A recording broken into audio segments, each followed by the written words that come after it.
Le président chinois Xi Jinping a rencontré le prince héritier d'Abu Dhabi à Pékin. La protection de la propriété intellectuelle renforcée en Chine. Le musée de Chongqing dévoile une palette d'ombres à paupières. Le commerce entre la Chine et les pays de l'Asie du Nord-Est dépasse 750 milliards de dollars. Début des essais du plus haut aquarium du monde au Qinghai.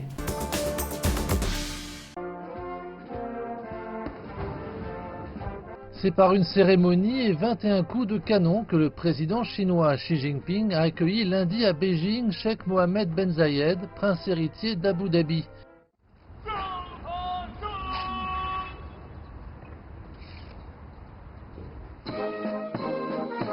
Les deux pays célèbrent le 35e anniversaire de l'établissement de leurs relations diplomatiques cette année. En juillet dernier, le président Xi Jinping est devenu le premier président chinois à se rendre aux Émirats arabes unis en 29 ans. Un partenariat stratégique global a été annoncé lors de ce voyage. Le président Xi a affirmé que depuis lors, les relations bilatérales ont maintenu un développement global de grande qualité. À l'occasion de cette réunion, les deux parties publieront une déclaration commune sur le renforcement de ce partenariat. C'est la 4e fois que le prince héritier se rend en Chine. Selon lui, l'approfondissement du partenariat stratégique global sera la plus grande priorité de la diplomatie des Émirats arabes unis, précisant que peu importe ce qui se passe dans le monde, les Émirats arabes unis seront le meilleur partenaire stratégique de la Chine. Les deux parties ont signé 16 accords de coopération après leurs entretiens. En tête de liste, l'un de ces accords vise à renforcer la coopération militaire. D'autres concernent l'agriculture, l'environnement, l'énergie nucléaire et l'intelligence artificielle, ainsi que la coopération dans le cadre de l'initiative Ceinture et Route. Un mémorandum d'entente a également été conclu sur l'inscription de la langue chinoise dans les cours des écoles primaires des Émirats arabes unis. La Chine est le deuxième partenaire commercial des Émirats arabes unis en volume, le volume des échanges commerciaux entre les deux pays ayant doublé au cours des 5 dernières années. On compte pas moins de 4200 entreprises chinoises ayant des activités dans ce pays. D'ailleurs, les Émirats arabes unis accueillent une communauté chinoise composée de plus de 200 000 personnes, la plus grande du Moyen-Orient. Le renforcement de la protection des droits de propriété intellectuelle réside dans 4 domaines suivants. D'abord, continuer à renforcer l'exécution de la loi et protéger de manière égale les droits et intérêts légitimes de tous les acteurs du marché. Cela veut dire que la Chine adoptera des normes et des procédures unifiées dans l'application des lois à l'égard de tous les acteurs du marché. Une manière pour elle de s'assurer que tout le monde bénéficie de même traitement. La Chine publiera aussi des politiques visant à promouvoir la protection de la propriété intellectuelle et la lutte contre les infractions aux droits de brevet, ce qui va sans doute créer un environnement commercial basé sur la concurrence loyale et stimuler l'innovation de tous les acteurs du marché. Deuxièmement, la Chine fera avancer l'amendement des lois concernant entre autres les brevets, le droit d'auteur, les marques de fabrique en vue d'augmenter le coût des sanctions liées aux infractions. L'introduction du système d'indemnisation punitive est une mesure cruciale dans la mesure où le système d'indemnisation actuel, basé sur le principe de compensation, n'est pas assez dissuasif pour empêcher les infractions mal intentionnées et répétitives commises dans le domaine juridique de la propriété intellectuelle.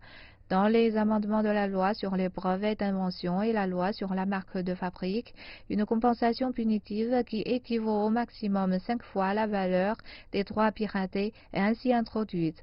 Par ailleurs, plus de 30 départements nationaux concernés ont établi un mécanisme conjoint de sanctions contre les infractions malhonnêtes dans le domaine de la propriété intellectuelle.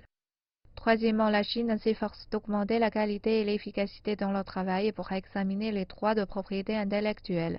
La Chine a très explicitement fait savoir qu'elle réduirait le cycle d'examen des brevets de haute valeur à moins de 17,5 mois et celui d'examen des requêtes pour l'enregistrement des marques de fabrique à moins de 5 mois.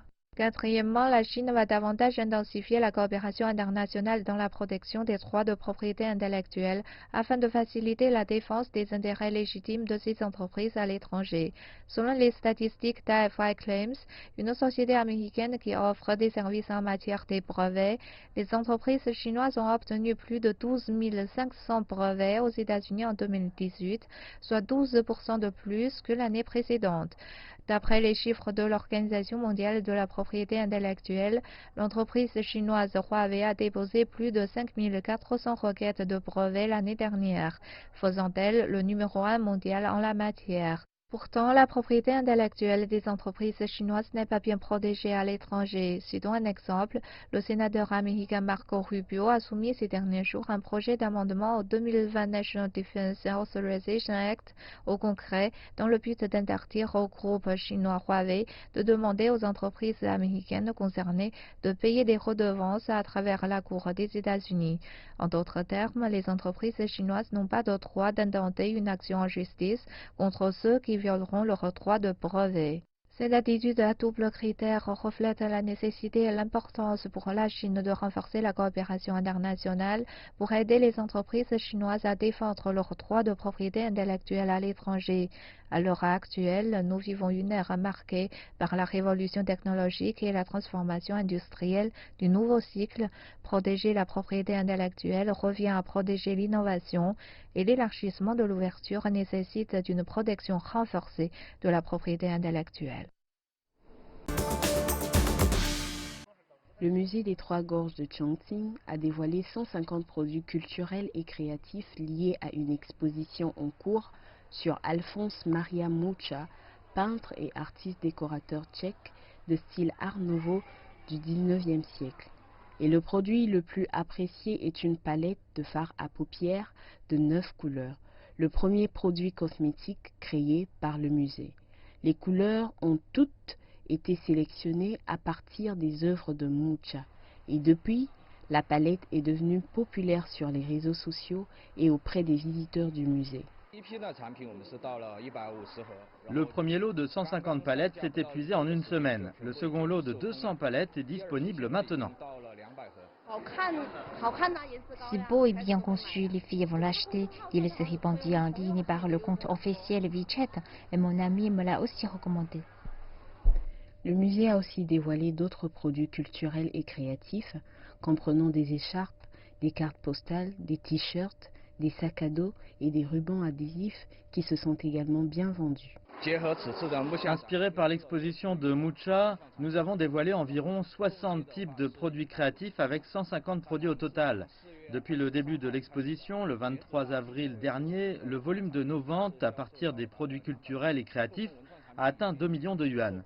Certains d'entre eux sont complètement épuisés. Le musée a dit qu'il envisageait de créer plus de produits cosmétiques, y compris des rouges à lèvres, des ombres à paupières et des fards, étant donné que sa première palette de fards à paupières a gagné une grande popularité. La Chine est le plus grand partenaire commercial de ses 5 voisins de l'Asie du Nord-Est, le volume total du commerce ayant dépassé 750 milliards de dollars en 2018, a déclaré lundi le ministère du Commerce. Ce chiffre représentait près d'un quart du commerce extérieur total de la Chine en 2018, a précisé le ministre assistant du Commerce, Li Chunggong, lors d'une conférence de presse consacrée à la deuxième exposition Chine-Asie du Nord-Est. Plus précisément, les échanges commerciaux avec le Japon et la République de Corée ont dépassé 300 milliards de dollars pour chacun. Le commerce avec la Russie a dépassé 100 milliards de dollars et celui avec la Mongolie était proche de 8 milliards de dollars, a indiqué M. Li. La coopération en matière d'investissement entre la Chine et les pays de l'Asie du Nord-Est a également beaucoup progressé, a-t-il ajouté. Au cours des 5 premiers mois de l'année, l'investissement direct de la Chine en Russie a augmenté de 20,1% en glissement annuel à 210 millions de dollars, tandis que dans la République de Corée, l'investissement chinois a progressé de 73,1% en base annuelle. La 12e exposition Chine-Asie du Nord-Est aura lieu du 23 au 27 août à Changchun, capitale de la province du Jining, dans le nord-est de la Chine. L'aquarium situé à la plus haute altitude au monde a entamé jeudi sa phase d'essai dans la province chinoise du Qinghai. Ce nouvel aquarium, situé à Xining, capitale du Qinghai, est le premier aquarium sur le plateau Qinghai-Tibet. Il a été construit à plus de 2200 mètres d'altitude. D'une superficie d'environ 28 000 mètres carrés, l'aquarium est divisé en différentes zones d'exposition, dont les animaux d'eau douce, la vie marine, les méduses, la vulgarisation et les interactions scientifiques, les animaux de compagnie, les bélugas et les dauphins. L'aquarium présente plus de 400 espèces aquatiques et 100 animaux terrestres, dont les espèces endémiques du lac de Qinghai. Il devrait ouvrir officiellement ses portes le 18 août avec une capacité d'accueil de 2000 visiteurs. Les vedettes de l'aquarium, dont 2 belugas et 8 dauphins en provenance de Russie et du Japon, présenteront de magnifiques spectacles aux visiteurs. Selon le conservateur Lo Ruibing, les belugas et dauphins ont été examinés et mis en quarantaine. Ils se sont adaptés à leur nouvel environnement.